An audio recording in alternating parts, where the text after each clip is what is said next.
The more I see angels, the more I'm convinced that God made as many species of angels, maybe as he did of animals. And so describing what angels look like is a very long conversation because so many of them look really different. Hi, my name is Dakota Lee. I'm a professional animal communicator. I have a gift to see in the spirit, and God's been letting me visit heaven since I was 12 years old.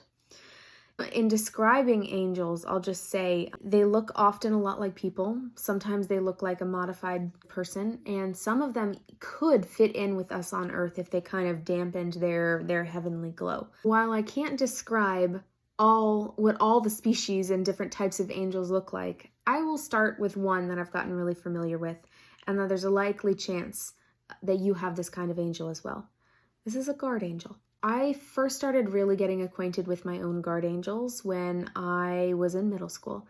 And boy, did I need a whole lot of protecting in middle school because there's a lot of crazy stuff that happens in middle school. Guard angels often work like a military. When they are on earth, they are working, they are purposeful and focused. It's when they get to heaven that they kind of cut loose and laugh and maybe go to a party or two. And so earth is really like they have been deployed. Heaven is really their home.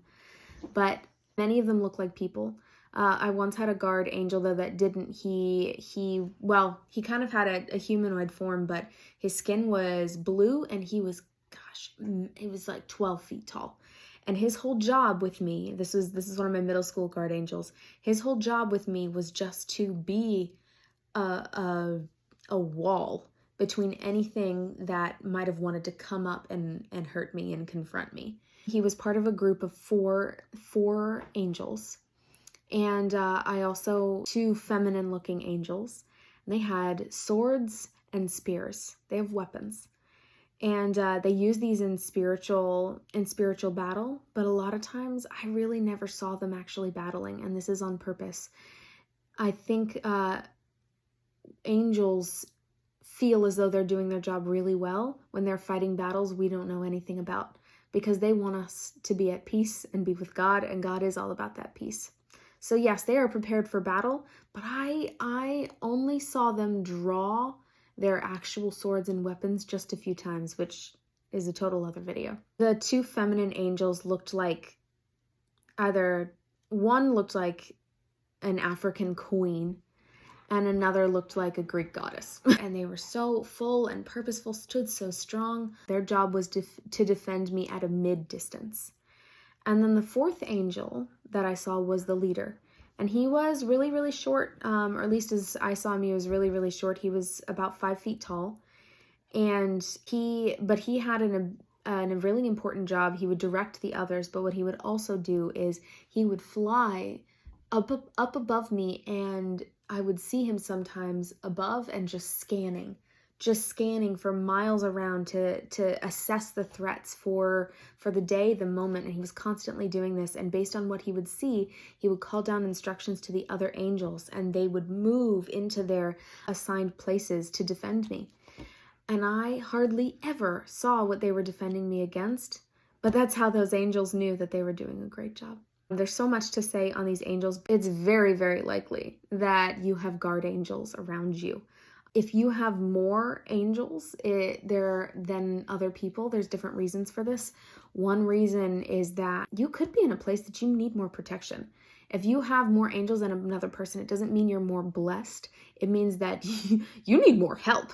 And so when I was in middle school, I had 4. That's a decent number.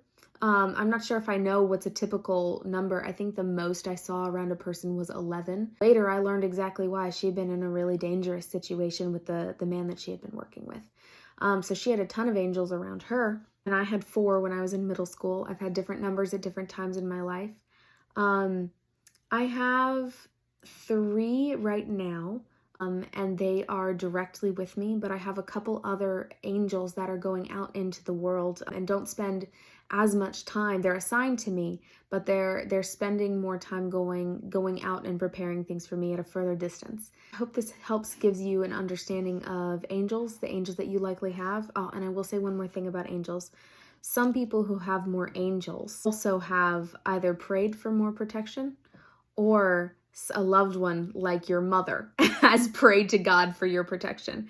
And I know this because back in middle school, I would see people who I knew did not believe in God walking around with angels, or at least they said they didn't believe in God walking around with angels. And I asked God, why is that? Why do they have angels? I thought they wouldn't want angels. And God goes, they're mothers. So if you have a child who needs some protection, God listens to that. Angels are assigned to them.